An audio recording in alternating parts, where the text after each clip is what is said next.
going to take me just 1 second to sync all of the cameras, which I'm doing at one time because this is going to be a shorter show.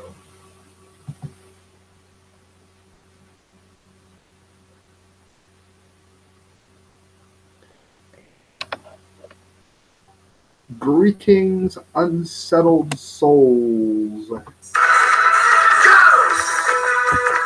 Welcome to the Correct Views.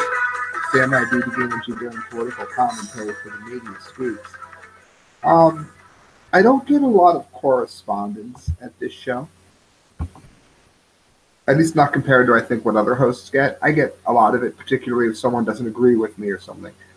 But I think a lot of people get a lot more mail than I do. But it never fails that when I do get some kind of mail, it's always rather moving. I wanted to share this with everyone.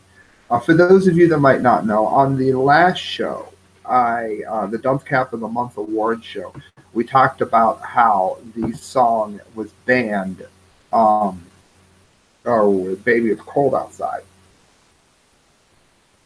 Well, as you can see, this email has had an effect on me here. The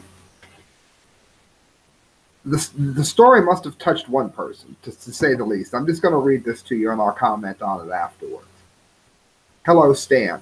My name is Sam, but that's cool. I listened to your show, and when you said, I hate the Me Too movement, I really do, I took notice. I was put off by what you said until I listened. I fully understand and agree, though not for the reason that you may imagine. I was sexually assaulted when I was 19, and I thought at the time that it would be the worst thing to ever happen in my life.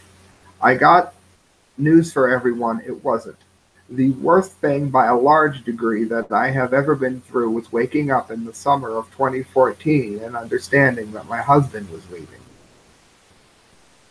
He finally did so shortly before Christmas, so what you said really stood out to me. Looking back, I would rather be raped again than have to be hurt like that each day. The attack that I endured lasted only about 8 or 9 minutes, but this is a pain that destroys me each moment of each day, and has for 4 years. She means her husband. It is a fresh pain, far worse than the rape that greets me every day. I carry a handgun today, so rape isn't something that I fear any longer. This very misery, however, is enough, that's what she wrote, is enough to make me wish to use the gun on myself sometimes, but I won't, largely because he also left me with 2 kids. Rape has always been with us, and in all lands, and in all times, but America did not used to be like this, Stan, where husbands betray their wives and vice versa. Listen to the old Christmas songs. They were all about family and happiness. She goes on to say, I have a word of advice for those who may wish to ban Baby It's Cold Outside, particularly if they have been attacked as I was. I won't say get over it, because that's the worst thing you can say to someone who has been through this, but for a lack of better words, enough already. Those of us who have been terribly hurt would be well served if we stood up for against the real evil that is done on a far more frequent basis than rape. I wasn't the most perfect wife who was ever a wife, but I really never deserve to be forgotten, or waiting each year to see if he is going to call me or my kids, or maybe even spend some time with me. I think that this happens to women and men far more than attacks do. Some people may tell me to get over it, him, but that is like saying to me, fly or breathe underwater. He is my husband, and while I have dated a time or two since 2014, to be honest, I married him for a reason. It is for that reason that I say without reservation that this is far worse than any sexual attack. By that I mean that I don't think about that song when Christmas songs break my heart. Wow. I asked her if I could read this on air, and she said, don't use my name, I was just being honest. So, to just being honest, wow. I mean, just, that says it all, doesn't it? How did we become such? I don't know.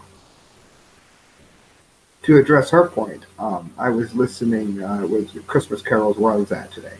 We're playing, and the Holly Jolly Christmas, the mistletoe, someone waits for you, kiss her once for me. There's nobody waiting on you. You know, I get that kind of, I get those kinds of thoughts a lot. But to have it articulated like you did, wow. So that's the kind of correspondence I get. I figured I would share it with everyone because it was to me deep. Good night, everyone. God bless. And during the 12 days of Christmas, I'll pick something a bit happier tomorrow, I promise.